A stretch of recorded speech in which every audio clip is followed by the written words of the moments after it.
Përshëndetje të dashur ndjekës dhe mirë se vini në podcastin ton të radhës Rishtazi.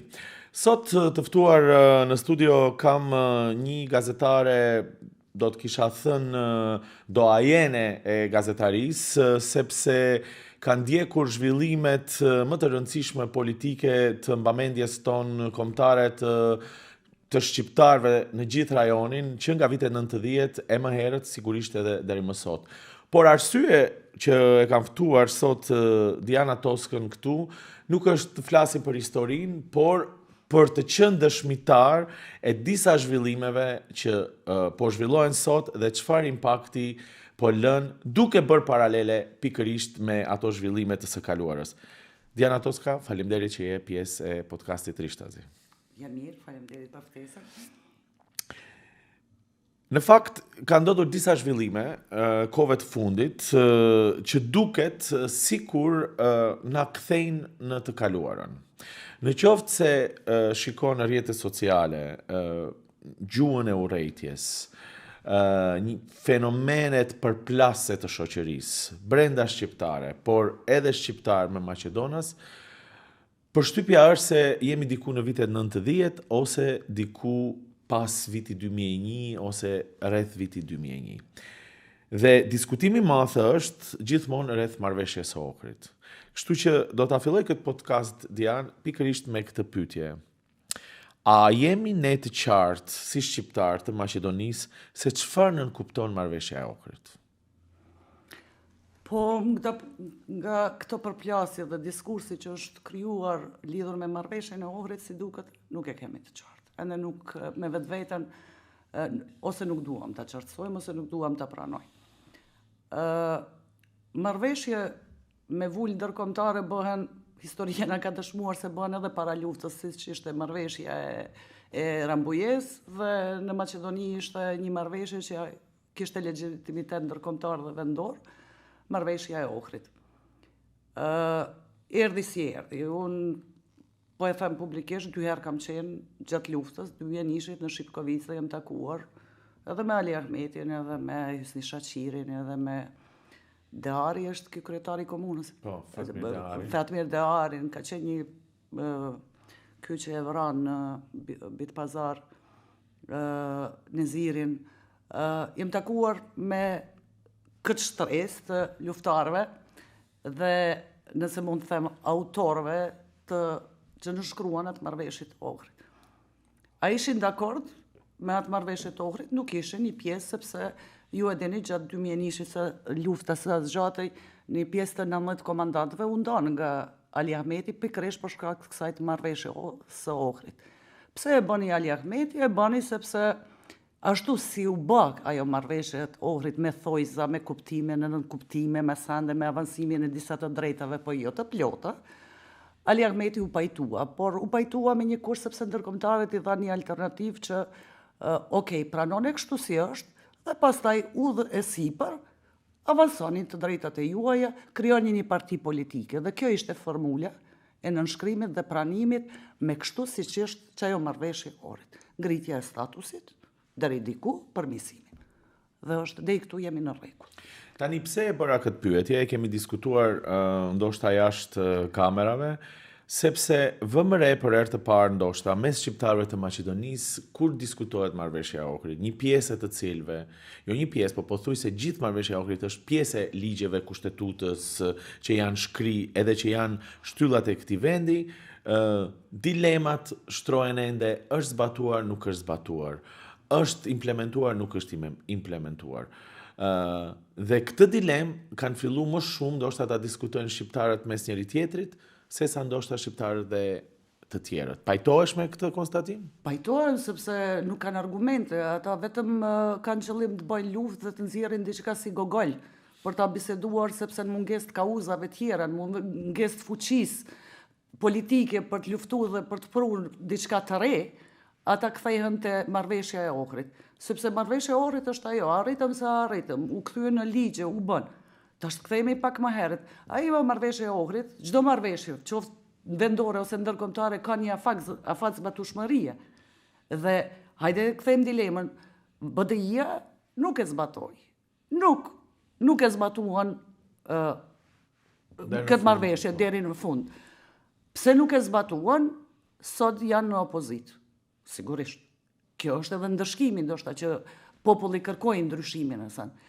Por këta që erdhën ndryshimin, çka bojnë tash? E mohojnë edhe ata që ajo pjesë ashtu si është, në vend që të avansojnë dhe të krijojnë ndryshim, ata tash kthehen te marrëveshja e Ohrit. Dhe tani kemi një luftë. Kjo lufta është krijuar, kthehemi te një marrëveshje e Ohrit, po lënë marrëveshjen e Ohrit. Hajde niseni ndryshimi është sot, hajde niseni aty ku gaboi për 20 vjet, që nuk ndryshoi, nuk bëri, u dashurun, pushteti ishte mbi gjithçka për BDI-n, atëherë hajde ju lutem ta shohim këtë ndryshim, çka po bëni ju si ndryshim. Dhe tash kjo është lufta, mua nuk pëlqen asnjë anë. Nëse BDI-a shkoi në opozit, në vend që të reformohet, bëhet, BDI-a po përpiqet aty ku ishte më e dobët, që nuk arriti të bëj avansimin e kësaj pikërisht këtyre pikave të marrëveshjes së Ohrit, thirret gjithmonë aty e godet tash Vlenin. Dhe Vleni nuk po mund të ecë përpara duke u marrur me topat që ja gjun BDI-a. Dhe unë po them tash është një luftë mes jo luftë kauzash, jo luftë vendisim ndërkombëtar, jo kërkim të ndryshimit, po luftë e ult mes një tjetrit për një marrëveshje që ka kaluar. Tani kemi nevojë për një marrëveshje të re për me ecë përpara. Dhe kjo normalisht që palës maqedone, sepse ne luftën po e bëjmë gjithmonë brenda komunitetit, shqiptar me shqiptar. Nuk kemi luftën me palën tjetër që është bllokuese e të arriturave të marrëveshjes së Ohrit. Tani, prandaj dilemën e kam, si arriti shoqëria jonë në këtë fazë që mos mund të bëjmë një diskutim racional. Atë që po e folim, në qoftë se është arrit ajo që është arrit dhe ka ardhur këtu dhe nuk ishte ajo që duhej, dhe si ta avancojmë çështjen përpara, por gjithë diskutimi i fundit publik është akuzus dhe sulmus. Dhe si ta kthejmë çështjen në një diskutim më racional të këtyre fenomeneve. Tani, përsëri e bëj këtë pyetje, sepse për mua dhe për ty, me aq vite sa njihemi, rikthimi i diskutimit për përdorimin e shqipes është i dështim i gjithë shoqërisë tonë, apo jo? Absolutisht. Çfarë duhet të kuptoj klasa politike sot që këtë çështje nuk duhet më ta kthej brapa, ta kthej në gjenesë, se në avancim shumë mirë, po çfarë duhet të kuptoj që mos ta bëj këtë? Klasa politike kur e kupton që askund nuk është, që gjithçka që po bëhet është një lojë e pist politike vetëm për pushtet, sepse të përdoret gjuha gjithmonë vetëm sa për të arrit pushtet dhe mbajtur pushtetin është bërë shumë e gërditshme. Dhe këtë klasa politike asnjëherë derisa e ka diçka në dorë për të luajtur, për manipulu me pushtetin, dhe maqedonët gjithmonë e përdorin këtë në mënyrë shumë perfide, që ne e kuptojmë, po pushteti na ka verbu. Nuk mund ta kthejmë asnjëherë diskursin dhe ta vendisojmë klasën politike nëse ne nuk kemi shoqëri civile. Më thuaj, a ka në Maqedoni një shoqëri civile e cila e dën përballë? A kemi na një shtresë kritike? Po pse do t'i duhej një klase politike, shoqëria civile për çështjen më bazike të shqiptarëve, ku gjithçka çfarë nënkupton demokraci dhe të drejtat e shqiptarëve ka filluar me të drejtën e gjuhës?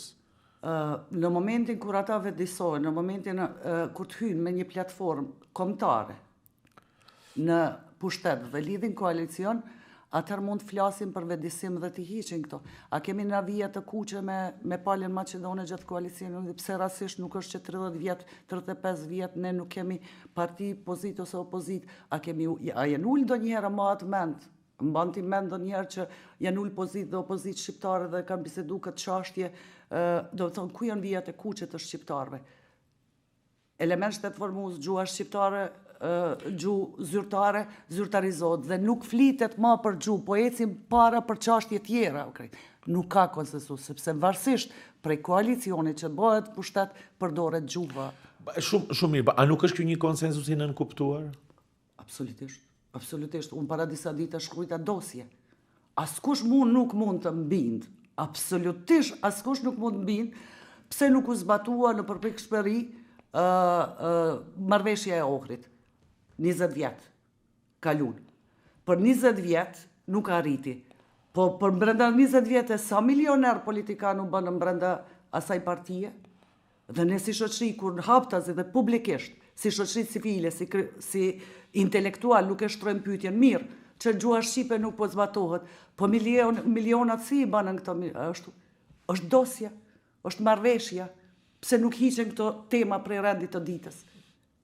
Kjo është projimi i dosjeve, dhe askush nuk mund na bind sepse është sot shumë e qartë. Vetë presidenti Pendarovski doli para haptazi dhe e tha publikisht, gjithmonë kur bëhen koalicionit, Macedoni i thot, pala Macedone merret vesh. Thot, e di shka, mëse hapni qashtin e gjuhës, mbane në këtë nivel, mbane këte, ju e merrni, ju marrim në koalicion, tenderat janë këto. Dhe është shumë e qartë, derisa dosjet veprojnë, dhe derisa tenderat bëhen politik dhe lidhen pushtetet koalicionet, ne është e kot flasim pse partit. Pse këto partit veprojnë kështu? Është shumë e qartë. A mendon, Dian, që platforma kombëtare që partit i proklamojnë, kur ka fushata, janë vetëm sa për të marrë votën, ndërkohë që në qoftë se ndjek logjikën e asaj që thua, politikanët janë të kapur dhe si rrjedhoj pastaj ata me lehtësi i ikin këtyre premtimeve? Sigurisht. Është e qartë si dita. Shumë e qartë si ditë, s'ka më asgjë tjetër. Është problemi që ne si mediume, ju në përgjithësi si mediume, fuqia për dalë. Hajde të shohim, unë jam 44 vjetë për përvoj pune, jetoj në banesën e babës tim, faleminderit tani jetën që ma lanë qatë banesë, kom një vetur që 20 vjetë, 44 vjetë përvoj publike, kur gjë një jetë su bona milionerë, a i vjen prej, mës të shprehem vjen prej askundit heq, hynë, flet në emën tim, flet për çështje kombëtare, flet për gjuhën time, dhe ndër tjera, e shef është bë multimilioner. Dhe më fal, çfarë respekti do të kem unë ndaj tij? Me gënjeshtrat e tij që çdo ta 4 vjet më thot, ne do ta bëjmë këtë, me programet, me frymën. Kjo është ajo fryma e kriminalitetit, të cilët e imponun dhe e mësun që vetëm parazitat, vetëm servelet, këtë shoqëni mund të ecin parë. Çdo zë kritik, çdo njeri që na kundërshton, është i papranueshëm për këtë shoqëni. Prandaj, ku i kemi ne intelektualit? Shiqo, është 3 universitete në Zim. Sot, unë mund të kthehem në viteve 90-ta, kur luftonim ta kenim një universitet. Dhe sot, i kemi 3 universitete, dhe kaq heshtje e madhe në mesin e akademikëve. Kjo është e tmerrshme. Do me thonë, kjo është që ai servilizmi, i friga për të folur, friga për të kundërshtu, friga. Ose Kalkulimi.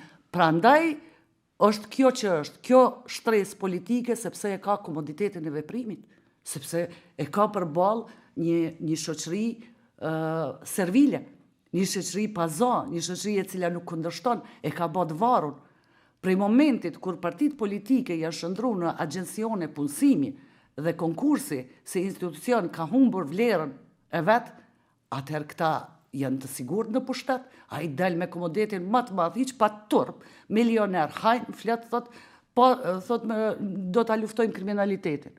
Po si mund është mërë ti pa turp, me thonë, ti e luftojnë kriminalitetin, kur je bë milioner, kur i ke shtëpia, kur s'din çka ke prej pasurisë, dhe kërkon, thot, do ta luftojmë kriminalitetin. E ke shembullin edhe Kosovës, multimilioner, ashtu që kërkojnë sot të kthehen. Mandej, e diçka është e pafalshme në mesin e llogarithanjes. Problemi i llogarithanjes.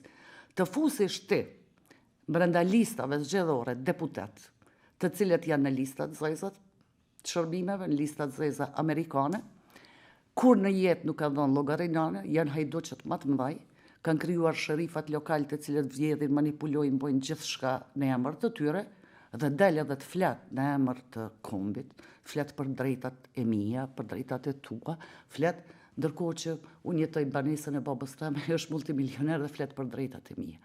Dhe kjo është logjika, ata e kanë kriju pushtetin e tyre. Problemi është i yni, zëri ynë, është vota jonë. Ne e kemi shit votën tonë, e kemi shit shumë lirë. Ja kemi shit hajnave. Ne bashk i kemi kritikuar këtë. Po. Ndër vite. Po. Apo, se si që thash ne njihemi për shumë kohësh. Dhe shpesh kritika na është keq kuptu, na është edhe sot ndodhet e njëjta gjë kur ti kritikon të fusin në kalkulimet e tyre, të fusin në prapaskenat e tyre, të fusin në planet e tyre se si ti mund t'i prishish dhe pse thua një kritik. Megjithatë, ishte një periudhë apo një qeverisje e cila u kritikua për shkak të kritikave tona, në një farë mënyrë ne ndihmuam që të ndodhte edhe ndryshimi sepse duam një shoqëri më të mirë. Duam shqiptar më të mirë, duam shqiptar më të zot, duam shqiptar të jenë të duhurit në postet e tyre. Dhe kjo ishte shtysa kryesore. Mos të skuqem për një dikujt që mi mbrën drejtat e mia, mos unë skuqem kur ai flet.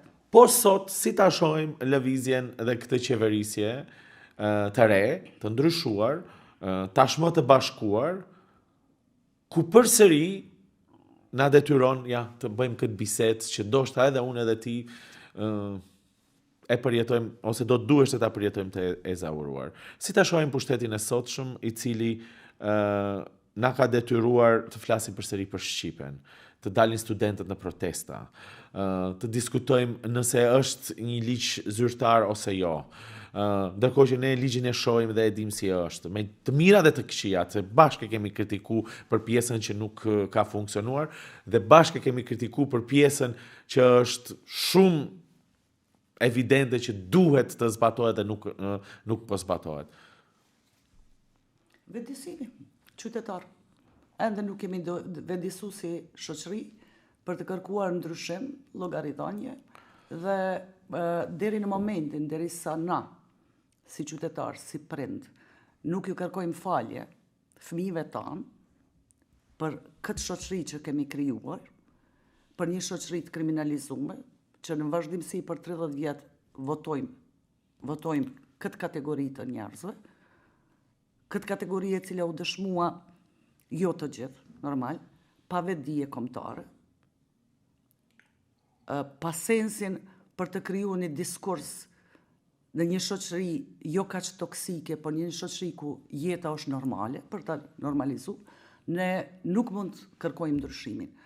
E kërkuam, unë kam shkru kundër BDI-s, e kam mbështet një lloj ndryshimi, sepse 20 vite një parti që është në një demokraci normale, një parti 20 vjet në pushtet nuk ka se çka të presish diçka, i bën mirë që të shkon në opozit. Dhe ajo që unë nuk mundja ma ta duroj te BDI-ja ishte se unë ngritën mbi pushtetin. Në momentin kur unë e kam pa që një politikan i rangut parë të BDI-s me një SMS shkarkon brenda ditës, urdhnon në fakt të gjithë që janë në punë, mjekët në spitale, gjithë brenda ditës të alshojnë vendin e punës. Unë aty jam çmend, unë aty jam step, unë kam thënë ku është morali, ku është çmenduria e pushtetit. Si mëre mundet një njeri me SMS të luj me një doktor i cili mund të jetë në sallë operacioni, mund të jetë duke kontrollu një pacient të smur, do shta dikujt i mvaret jeta, ky me komoditetin më të madh me SMS thot prej sot shkone vendin e punës e krejt. Kjo është çmenduri, kjo nuk është pushtet, kjo është azganllëk, kjo është bajrakterizëm. Kjo nuk mund të spjegohet. Në demokraci me në ndodh në gjana të tilla, nuk lejohen. Prandaj, kur ti e shoh që një parti ka ardhur deri në këtë stad, atëherë thua diçka, po e bëjmë një ndryshim, ndoshta është i mirë, ndoshta i keq e krejt. Por këta që janë pushtet duhet shkojnë pak pushojnë, ndoshta ndërkohë reformohen, i heqin njerëz që 20 vjet kanë boj pushtetin, janë aty vetëm për të pasuru, janë në lista të zeza, le të hiqin, le të bëhen, le të japin frym pak rinis, le të bëhet një reformim. Dhe pret nga këta, të cilët ishin, jo të ravari, ishte një strukturë, paraqiteshin edhe nuk ishin konsoliduar, edhe bisedohej, thu, hajde të shohim këta t'i provojnë. Se ma ketë se këta nuk do t'jenë. Ndoshta do t'sjellin një frym pak ma të reja, Mirë po, unë kam besu çdo ditë që do të bëjnë diçka. Dhe shiko, dikuj duhesh t'i japish afat, se nuk mundesh brenda 6 muajve dhe 1 vjeti thush, ju kur gjë s'bënet e krejt. Por tash në vitin e 2. Kjo të shive që, edhe që atë që e kemi mbërri, ti shkon dhe fillon e rënan, a më falë, kjo s'qen ka ndryshim. Po, ndryshim, për ata kuqat të mirë që e kemi mri. Edhe një ndryshim krucial që këta po e imponojnë. Unë nuk thash rastisht bashkimin, po dalim të bashkimi i partive. Okej. Përçarjet gjithmonë kanë dëmtu indin tonë kombëtar. Dhe këto përçarje fillu në 94 në 5 në erdhën nga Shqipëria, për herë të parë dhe në i futi Shqipëria kur 2 PPD-t u ndanë. Atëherë lindi dhe si duket ne asnjëherë në zim nuk arritëm me rehabilitu trungun tonë për këtyne përçarjeve. Dhe sa më shumë ne jemi përça, aq më shumë e ka stimulu Serbia dhe Maqedonia këtë përçarjen tonë. Sepse ne kemi një moment që janë bashkuar, apo u bashkuan disa parti dhe e krijuan vlenin. Dhe në esencë kjo duhet të shihet si diçka pozitive, sepse i ndihmon krejt shqiptarëve ku ka 2 bloqe, e ndihmon edhe shqiptarëve në fund të fundit kur shkon përballë maqedonasve apo partive maqedonase për të ndarë pushtetin, është ndryshe kur shkon si 1 zë dhe ndryshe kur shkon si 5 zëra. Por si e shikon vetë atëre bashkimin, po se për të bërë pak ndryshe, a mendon që këto subjekte që janë bashku kanë mësu nga leksionet e BDI-s dhe në fakt do jenë diçka ndryshe ashtu siç e priste gjithë elektorati? Si i shikon ato postulatet e bashkimit të cilat ne i pam? E para, çdo bashkim nuk do të thotë se sjell si bashkim larg përçarjeve që janë të dëmshme. Çdo unitet dhe çdo bashkim na fisikëron si etnitet, si kombë në Maqedoni. Unë jam pro asaj dhe i gëzohem çdo bashkimi. Por në atë bashkim të luftosh dhe të jetë të mos mush, nëse hajde po flasim kështu, mashtru. Po dojmë të krijojmë diçka, një partneritet. Dhe kemi një kauzë shumë të qartë. Dhe ata po thirrën në kauzë kombëtare. Dhe qenë ka kauza kombëtare. A është me rëndësi, do të jesh ti i pari jo? Kauza në kërkon karrikë. Kauza kërkon punë, strategji edhe veprim. Lufta kryesore, që ata që 1 vjet nuk mund pajtoheshin kush do t'ulet në atë karrikë. Sa e rëndësishme është kjo? A nuk flet kjo për karakterin e këtij subjekti? Prandaj, jo çdo bashkim sjell rezultate. Jo çdo bashkim, një bashkim pa kauza të qarta dhe lufta për pushtet, flet qartas. Prandaj bëna unë një shkrim. Nuk ishte problemi, pse 5 kryetar. Po si do të rrotullohen? Unë ju thash para se të rrotulloheni, kështu mos porzoheni. Dhe kjo flet mjaft për frymën e tyne se si erdhen. Do me thonë një koalicion i zorit, të bohen bashk, sa të qëndrojnë në pushtet. Lëvizja më e vogël, strategjike, ose loj e Mickovskit, ka me ardhzu këtë koalicion. Dhe aq e shohim sa e fuqishme pas ka qenë. Nuk është stabil bashkimin, do me thënë? Jo, absolutisht jo. Se janë interesat ndryshme të cilat janë bashku. Po, e përmende kauzën, a nuk mendon që nuk ka kauzë në këtë strukturë të re të bashkuar politike, apo? Sepse e diskutojmë edhe pak më herët, apo para se të fillojmë me ato 5 pika të cilat ata janë bazuar për familjen, për shqiptarët, duke përmendur edhe elementet hyjnore aty. Shikoni, ajo që është e dhëmshme dhe për mua e pafalshme, që të ndërtohet një koalicion,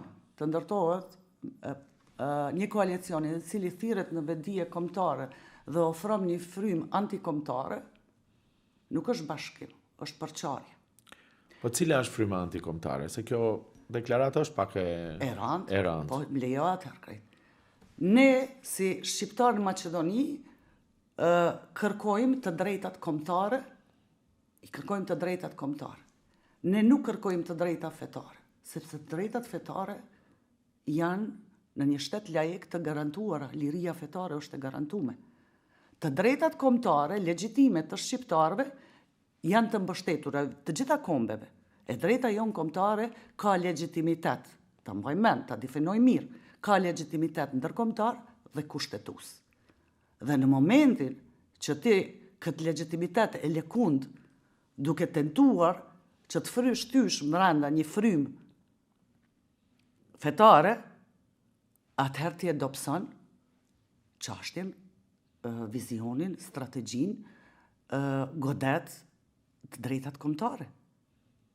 Kjo është problemi, sepse këtu një gjë nuk po dojnë njerëz ta kuptojnë dhe në momentin kur ti flet për fen, fetarizimin, muslimanizmin, me njerë shikohet se ti po godet fen, po godet.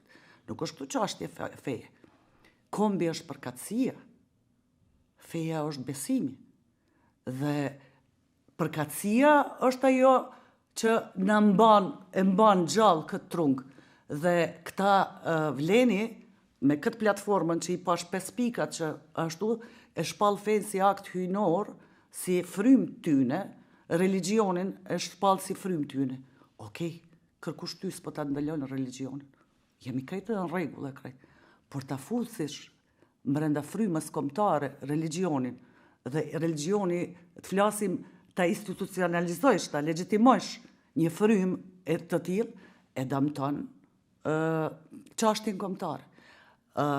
E zvoglon, po shiko, kjo i bie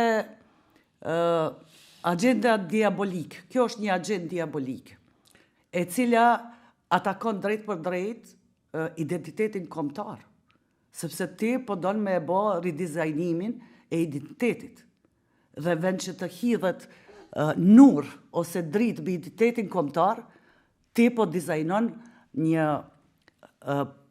po don ta legjitimosh, institucionalizosh një frymë i cili kërkon një shqiptar të ri, një identitet të ri për shqiptarin. Dhe kjo është shumë e dëmshme, sepse kjo është një ideologji e cila nuk i përket identitetit tonë, as të drejtave tona kombëtare. Kush i jep të drejt dikujt sot me kriju, me dizajnu një identitet të ri për shqiptarët.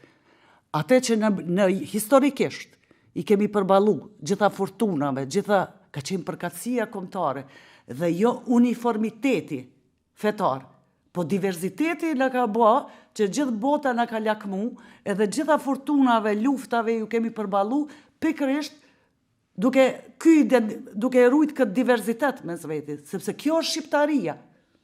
Dhe ti shkon tani, ma krijon një uniformitet. Atër më thuj, hajde flasim qartë, çfarë muslimani i devotshëm je ti? Sa ti e do Zotin tën, kur një moment ti po dëmton kombin tën. Po krijon një shqiptar të ri.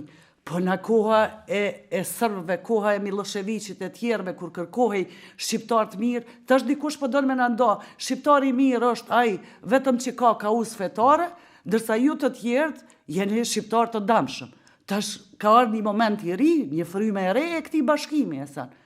Nëse është kjo frymë e re që këta dojnë me e imponu, jo faleminderit, sepse shiko, për mua është kombi, unë jam shqiptare, edhe unë jam besimtare shumë e madhe, po Zoti jem është këtu. Dhe që ai Zot mu kërkon që ta ndroj unë ta ruaj gjuhën time, ta mbroj gjuhën time, ta mbroj kombin tim, sepse është turp për ne një identitet të tillë, një diversitet të tillë, me të cilin ne mburremi në botë, gjithmonë ka njohur bota, këta sot dojnë me ridizajnu. A duhet shqetësuar vërtet kaq shumë për këtë, se nuk e pranojnë të gjithë këtë që ti e thot. Prej subjekteve politike, dakord, ndoshta janë përfaqësues që ndoshta janë më të devotshëm, por jo domosdoshmërisht duan të krijojnë një shqiptar të ri, apo e shikon këtë edhe për shkak të asaj se në qoftë se je me një parti je me Shqipërinë dhe në qoftë se je me një parti tjetër je me Kosovën. E shikon edhe në këtë kontekst ndarjen që e krijon, apo është thjesht një frymë të cilën ndoshta jo të gjithë e lexojnë siç është shkruar. Është fryma religioni dhe ndarjet mes Shqipërisë nuk ka lidhje. Po cili është ky shqiptar i ri që duhet të krijohet atëherë sipas teje? Po kjo frymë që të këta të imponojnë, është që kjo. Po do ishte vetëm shqiptari i Maqedonisë, që nuk do ketë lidhje me Kosovën e me Shqipërinë? Po ideologjitë ndryshme, intenca e tyre është që të shtrihen nga gadar dhe po ta imponon ashtu, sepse unë si besimtare, mu nuk më pengon ti Nazim kur shoh një shqiptar, një dikend, se nuk e dija është shqiptar, ande ndjehet ai shqiptar, po për shembull, ka shkurtu pantallonat, tjetri është vesh, tjetri për shembull intelektual është institucione përfaqëson dhe mu me selam aleikum më përshëndete sa në krejt.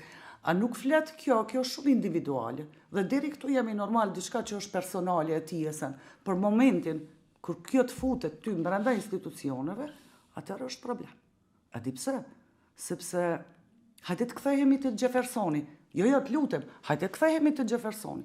Ishte presidenti i parë i cili në një Amerikë krishtere tha jo, kur e pa që pushteti, politika po keq përdor çështjen e mos shpirtin, emocionin për të marrë në pushtet, tha jo, do ta ndajmë tha fen edhe tha prej politikës. Dhe fejen e mbron shteti aty. Do me thonë laiciteti është që ky. Shteti ka për obligim të mbroj shpirtin, të mbroj besimin, të mbroj. Dhe në momentin ne si shqiptar që futem fen brenda institucioneve, mos harro. Është keq përdorim. Keq përdorim laicitetin. A do duhet ta kemi fokusin edhe kritikën ne jo te besimi, po te sa administrator të mirë janë, sa din ta bëjnë punën. Po demokracia do këta. Sa janë të zot, edhe sa janë njerëzit e duhur në postet e duhura, le të jetë besimtar, s'ka problem. Por të jetë menaxheri i duhur, të jetë juristi i duhur, apo se diskutimin e filluam edhe këtë shqetësim që e kemi është pikërisht këtu, se po rikthejmë do çështje se po i interpretojmë për shkak të politikës ditore dhe jo për shkak të një qëllimi më të madh siç do ishte apo arritja e të drejtave përfaqësimit e kështu me radhë. Kjo është problem për arsye se unë thash partitë politike kanë krijuar një atmosferë të tillë që nuk ka lidhje kvaliteti personit krejt, është ndëgjueshmëria, është domethënë e ke atë librezën e partisë dhe ti mund të shkosh aty këtu. Edhe kjo është ajo që partitë politike kanë arrit deri te një diskurs për të nënshtruar, për ta lënë qytetarin pa dinjitet. Sepse shiko, një PM jemi mbledh si familje dhe e kemi shkolluar, kemi bërë një programer të shkëlqyshëm. Dhe 5 vite konkurroi në disa vende të punës, nuk arriti të punësohet, sepse nuk i takonte asnjë partie politike, tjetri, një emigrant, tjetri, ky lidhi për shkak të aftësive u detyru të punon për dikën të huaj. Kjo është, sepse momentin kur ti hyn në një parti, kur hyn ti në fakultet. Këtë desha të them.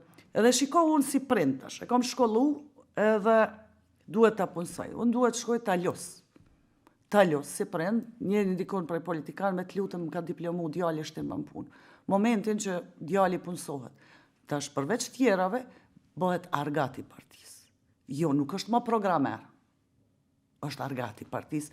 Pse? Sepse sa herë që do lideri duhet, ai ka me thirr, të qëndron pas ti. Pas ti. E ku mbet digniteti ati programeri ati, po ku mbet digniteti jem si prind kur ti ma shëndron djalin, që unë me mund dhe me shpirt e kam shkollu, në një intelektual servil. Po kështë që po ta imponon. Dhe ndryshimi e dikosht, kur të vjen ndryshimi i një partije, kur të vjen edhe vlerëson meritokracinë. Kur konkursi, institucioni i konkursit, do të bëhet, legjitimohet dhe do të vlerësohet. Kur pazaret, koalicionet mes partive nuk do të lidhen për atë se si kënd do të punësojmë, cilin të nder do të marrë dhe qka do të përfitojmë unë për kësaj. Po kur dy koalicione, dy partner koalicionesh do të bisedojnë për zhvillimin, për integrime, për këtë gjenerat e cila kërkon robotikën, inteligjencën e kretë, ku jemi nisë si shoqëri për këtë? Ja, se e fillum bisedën edhe në fakt ky podcast normal regjistrohet, do transmetohet të hënën ku protesta e studentëve do të kenë mbaruar, por na bën përshtypje pikërisht ja një moment se edhe prandaj edhe ishte arsyeja e këtij diskutimi, i këtyre kthimit të këtyre temave që do duheshte të ishin përfunduar, por shikoni si diskutuam si shihet protesta e studentëve nga prizmi totalisht partijak. Njëri thot të ka manipulu tjetri, tjetri thot mos të ketë manipulu tjetër, pra praktikisht edhe studentët që janë të pastër, se i kam taku edhe që më kanë lënë një përshtypje shumë të mirë, atë shpresën që ndoshta nuk e shohim aq shpesh, po mundojnë të ngjyrosin domosdoshmërisht me një bisht partia. E di pse? Sepse kanë frikë nga studentët. Nga frikë nga një pjekuri e studentëve që më në fund detyrohen, ata që është dash partitë politike ta bojnë, ta zgjidhin problemin e provimit jurisprudencës, sa ministra kemi pas në drejtësi, sa ministra në arsimi kemi pas. Kjo është ajo zbatueshmëria e marrëveshjes së Ohrit, nuk janë po, dhe tash është frikë. Ata i frigohen një gjenerate të re që është përvedisohet. Ajo gjenerate e re që për thot babalarve, rrinin shpe faleminderit se ju na krijuat një shoqëni tillë që na nuk mundem me një provim ta japim gjuhë shqipe. Ju thot këtyne partive e diçka, koha është të largohen dhe një gjenerate e re, sepse shqiptarëve më që do ju duhet një alternativë, ju duhet një parti politike elitare, një parti e cila do të jetë kombëtarisht e vetëdijsume, e cila do t'i përshtatet standardeve evropiane, properendimoreve, këto gjitha kërkesave që bota e civilizume i kërkon. Nuk kemi nevojë të kthehemi mbrapa as viteve 90, as të krijojmë neo-osmanli të ri brenda nesh. Po dojmë të ecim përpara. I frigohen profesorët, sepse ne kemi profesorë dhe doktorë të shkencave, krenë brenda 3 universiteteve, të cilat vend që t'ja zgjidhin problemin studentave, edhe me provime gjitha, ata heshtin. Dhe e diku është mjerimi, kur ti e pash, do me thonë, pash, a ditë se isha edhe unë në mesin e studentëve, pash edhe politikanë të 2 partive, pash edhe profesor. Dhe e shikoj një profesor. Edhe thështë cili prej tyna e ka fillu këtë luftë që 20 vjetë kemi universitete me thonë e diqka, kështu nuk shkon. Cili ka tentu të bërë reforma në arsim, cili i ka kërku këto drejta që sot studentët e krejt. Gjitha kjo është gjunahet, nëse mund të shprejmë, këto janë gjeneratës tonë, prendve, natë, profesorve, gjithve, akademikve, për politikanë mos flasim, që po jam ngarkojmë, një ngarkes e kemi fut në shpinë fëmijëve tanë. Mos harrojmë se edhe Maqedonë nuk janë më keq, edhe rinia maqedone. Krejt politika maqedone, komplekset e veta identitare, i ka ngarku mbi shpinën e fëmijëve dhe studentëve maqedon. Na i kemi partizanizu, do me thonë fëmijët tanë, dhe gjitha problemet tona, gjitha servilitetin tonë, gjitha impotencën tonë, gjitha mos them edhe fjalë matranda, jef kemi ngarku në shpinë. Dhe tash e shohim një frym, një xixë të re, e cila po na jep shpresë se diçka do ndryshon. Do shta mund të shkon ngadalë sa. Por vetëm ja shpresë kjo na ka mbet, nazim, sepse ti shef që u krijuan 5 parti, u kriju këto. Nuk pras për këtyre politikanëve diçka të bojnë, po pras për një frymë të re, e cila nuk është e kapun, nuk ka dosje, që është e pastër, që me shpirt e kupton të drejtën e vet, që e kërkon një drejtë të legjitimuar ndërkombëtarisht edhe krejt si një drejtë e cila nuk mund të kontestohet. Sepse me pasqenat atë mençëm nuk ishim leju të drejta tona më nuk kontestu 30 vjetë pavarësi. As nuk ishte kontestu marrëveshja e Ohrit. Kush e bani mu kontestu? Dhe sot, kjo është e vetë mja shpresë. Edhe di ku unë e shoh, kënaqem kur i shoh disa prej atyre që flasin me guxim, i kërkojnë të drejtat, sepse ne lider të ri potencialisht nuk mund të nxjerrim prej partive.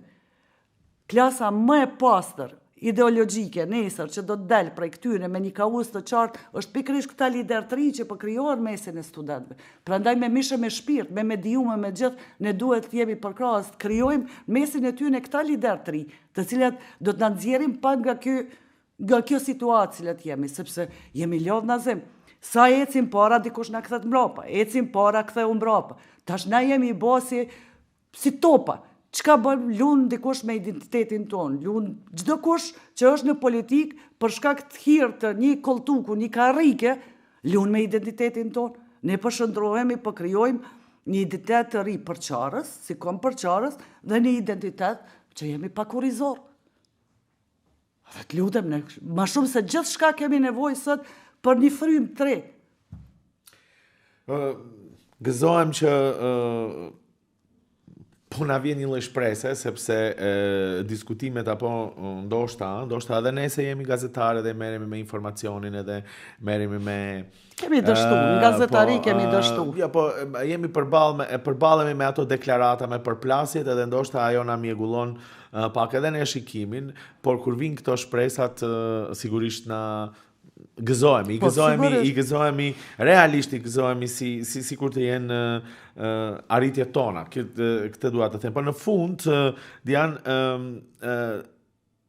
ti shpesh ke goditur me tekstet e tua, ka shumë reagime në ato që shkruan në rrjetet sociale, në tekstet, në artikujt që bën, e kam vënë re shpesh edhe sigurisht njerëzit pastaj komentojnë e kështu me radhë. Por ke një guxim që dikush do të thoshte që të vjen edhe pse je femër, ose e ke guximin edhe për te asaj që je femër. Edhe du ta prek këtë çështje, jo në mënyrë klasike edhe klishe, por edhe në kontekst të guximit për t'ia dhënë jo thjesht vetëm studentëve djem, po edhe studenteve vajza, sepse kam vënë re edhe në mesin e tyre të studentëve potencial lider shqipi, të femrat të cilat duhet të kenë një lloj mbështetje dhe mos tremben të jenë direkte, të jenë guximtare, sepse shpesh ka ndodhur apo që femrat thyet më kollaj. Faleminderit që hape këtë pyetje.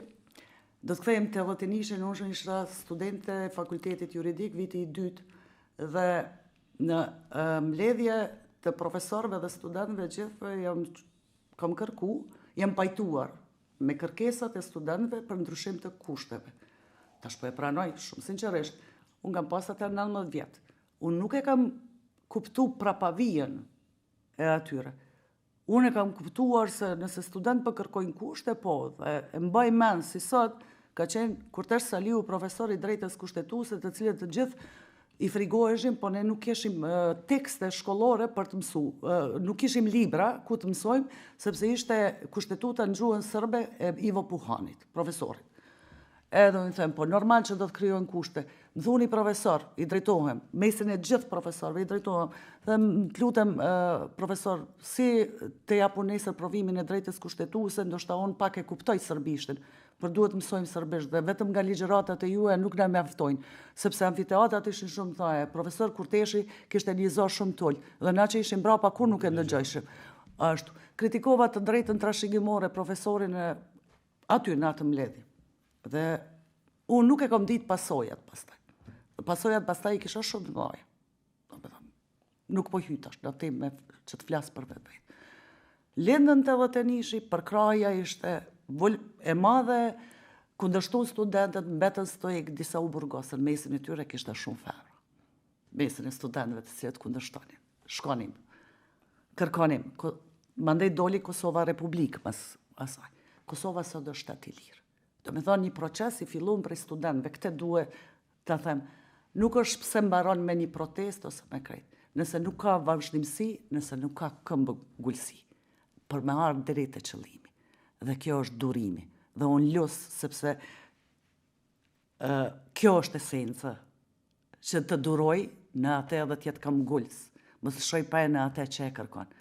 Dhe e drejta është nonën e ty nësë ata për kërkojnë diçka legjitime. Kosova e kërkoj diçka që i dueshte. Kosova e lirë dhe e pati drejtën. Edhe studentët, derisa ti mbrojnë të drejtat e tyre legjitime, gjithmonë e drejta ka, do t'i përkra. Tash të kthejem të unë, guximi im. E di kur ke guximin, kur edukohesh në një familje, kur prindi të trajton, të edukon që ta duash Zotin, po Zotin me veprim. Nëse unë sot i them dikuj që jem besimtare shumë e madhe, edhe e kundërshtoj, si që kundërshtoj politikën, e kundërshtoj edhe fetë, unë nuk kam besim në religione, sepse religionit jenë bo politik, partit politike, se cili për koltuk, se cili për pare. Unë Zotin tem nuk e kam pazar, nuk e qas. Zotin është që tu mbranda. Jam edukume me një vedije shumë të lartë kombëtare. Dhe kjo është pasunia ime. Prandaj, askush, kur kam unë këtë edukatës, askush këta nuk mund të marrë. Dhe unë në jetë, dikujt i falenderoj, vetëm babës tim, familjes time, që më ka eduku, baba im që më ka shkollu, që jam një jurist dhe avokate, dhe unë nuk mund t'i këmi identitetit tim, sepse kjo është identiteti. Diana Toska e eduku me kështu, me besim të madhë në Zotin. Unë e du Zotin tim. Dhe kur po ma shesin Zotin, kur ma fusin ideologji tjera, kur godasin identitetin tim, sepse shqiptaria është flamur, dhe në brenda ati flamuri është diverziteti kulturore i yni, i njoftur dhe ashtu. Dhe kur dikush tenton me e cënu këtë diverzitet, me e kriju një uniformitet, atër Diana më nuk shikon kush është anazimi, alirimi, a dikush tjetër. Ka me godit se më falti për më prek mu, dhe në momentin kur ti më prek mu, në dignitetin tim, në krenarin time, unë do të flasë. Këtu e kam unë e guximin. Dhe prandaj uroj që çdo vajzë të veproj kështu. Por e di ku vjen kultura, edukata dhe guximi i një femne. Kur e ka edukatën familjare, kur ka arsimim. Mos haro, unë kam kry... A është më vështirë sot për një femër? Në teori, do duhesh ishte më lehtë. Sepse ne shohim më shumë femra prezente në shoqëri. Shohim më shumë zonja që janë drejtuese të institucioneve, këtu dhe jo vetëm.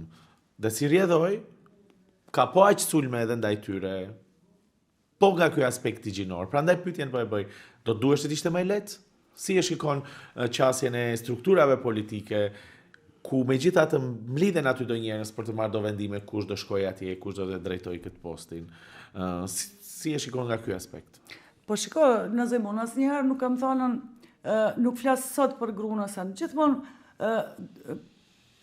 gjithmonë duhesh të kesh një mirënjohje për ata që kanë bë. Shiko, stërgjyshja jon ka qenë analfabete. S'po them që për analfabete, e sa në krejt. Me atë analfabetizmin e saj, por me krenarin, që është shqiptare, ajo, kur burri i saj ka shku në luft, edhe kur është ndjek nga regjimet, Rankovicit e tjerve, ajo me pushë ka mbrojt pragun e shtëpisë. Me qatë gishtin që është dhënë, e sa në krejt, ajo ka votu gjithmonë për çështjen kombëtare. Sepse shqiptarinë e ka rujt brenda familjes, dhe familja për ne është e shajt. Sepse nëse dikush ja ka dhënë familjes tonë shejtëri, nuk ja ka dhënë burri, ja ka dhënë gruaja. Dhe nëse ti e shikon këtë aspekt rolin e gruas shqiptare, atër që mu trupi më rënqetet, kur e mendoj shtërgjyshën time. Kur e mendoj, nuk është ajo politik, është politik shumë e madhe. Kur ajo me push ka mbrojt pragun. A nuk është vetdije kombëtare ajo shqiptarja e jonë në Itali që mbron 500 vjetë gjuhën shqipe? Si mund të shkel unë sot, kush ma jep mua të drejtë sot, unë të përbuzat stërgjyshën time, atë politikën, atë vetdijen e saj kombëtare, atë arbreshën e Italisë, po atë gruan e diasporës e cila është detyru me hik me çka ka pas dhe i ka mbet vetëm një shami e nanës vetë, e që nisur me oja i ka mbet asan. Ajo e runë me qatë shami kulturën tame shqiptare. Vjen brezi i gjysheve tona, të cilat nuk ja veçën burrat. Gjysheve tona peqen luftunë dhe heqën vetë. Vjen gjenerata e nanave tona, e cila na edukoj, na shkolloj, profesoreshat e mija, mësusja ime na fije, shkolloj, me edukoj, që unë t'jom ky brez. Dhe kush mu ma jep drejtën tash, vajzave të mija, dhe kësoj gjenerate të rej, ti them unë, shiko, del për identitetit, bën qka dush, the norma, asa në krejt, ti e lirë. Liria nuk do me thonë shfrenim. Liria është vetdije, është përgjithësi. Prandaj, unë nuk mund t'i lejoj vetës. As luksin, as ndërgjegja nuk ma lejon që mos t'i gëzohem sot vajzës shqiptare e cila ka të drejtën shkollimit. Unë nuk kam të mujtë me u shkollu si ajo. Sepse Kirilli metodi për mu ka qenë i mbyllur, 5% pakic ka qenë. Po unë kam luftu për qëtë universitet të Tovës, që kjo vajza ime sot shkollohet aty, por nëse shkollohet, vjen shumë keq, po ajo shkollohet sepse disa profesor me diplomat të bleme i ligjerojnë. Dhe këtu është vedia kombëtare, sepse arsimin i jong na ka dështu. Ne zgjedhim rektor partijak, zgjedhim profesor partijak, akademik partijak. Dhe këtu dallon cilësia ime me kësaj vajzës që më dhimet sot, sepse mu profesorët e mi në fakultet, Ejup Statovci, Kurtesh Saliu, plot profesor tjerë më kanë eduku përveç arsimu, më kanë dhënë edhe frymën kombëtare, më kanë eduku edhe kombëtarisht. Fatkeqësisht, në universitetet tona kjo frymë nuk ekziston. Sot frymat janë përzi. Dhe kjo është problemi që ne sot me 3 universitete nuk po mundemi me funksionu. Dhe kjo është dami jonë. Kjo është dami kjo që po na adopton që partit ju kemi dhënë lirinë e plot, universitetet nuk i kontrollojmë, arsimi na ka dalë jashtë dhe sot vajza. Kjo është vajza, sot e ka lirinë më të madhe, është vërtet, ka komoditetin më të madhe krejt. Asaj i duhet vetëm guximi për të dalë, për të qenë vetvetja. Dhe ne ende, këtë vajzën e re, nuk e shoh se është origjinale, është vetvetja, po ka një qëllim, hyn në parti për ta dëshmu veten dhe është mirë sa më shumë femna, vajzat kemi në parti se po uroj që të jenë vetvetja, të kenë guximin që t'i thonë cili do prej këtyne, fal kryetar, po që tonë të spajtohemi dhe ose shkojmë kështu ose kështu.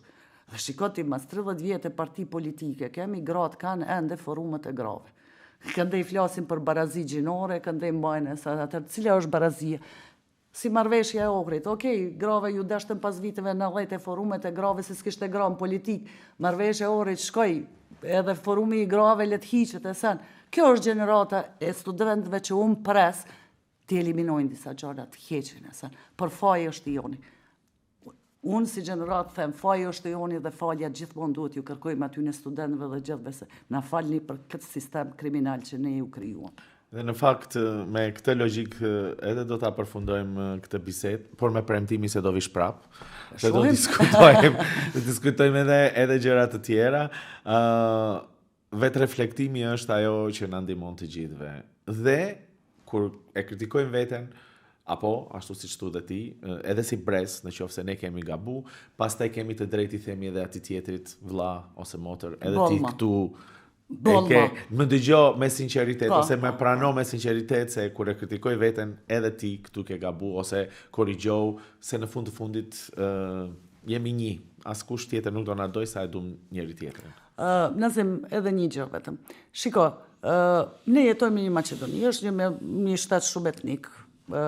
Ne nëse kemi vendosur dhe jemi vendas dhe e pranojmë këtë shtat që është i yni, duhet krijojmë një kulturë që nuk është as të Maqedonët as të shqiptarët. Ne si intelektual asnjëherë nuk kemi ul të hapim një debat hapur mes intelektualëve shqiptarë dhe ashtu.